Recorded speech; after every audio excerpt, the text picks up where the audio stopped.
सबसे जल्दी क्या तैयार करके खाया जा सकता है? मैगी। यही तो घुसाया गया बेटा तुम्हारे दिमाग में। अभी हम इससे भी जल्दी वाला बताएंगे तुम्हें, भारतीय, विदेशी नहीं।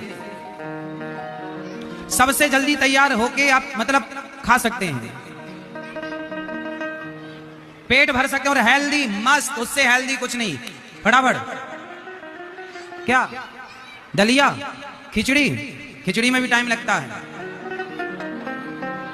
पोहा, दाल चावल, और लगा लो दिमाग। सबसे जल्दी, और पेट भी भर सकते हैं आप। हाँ, सही।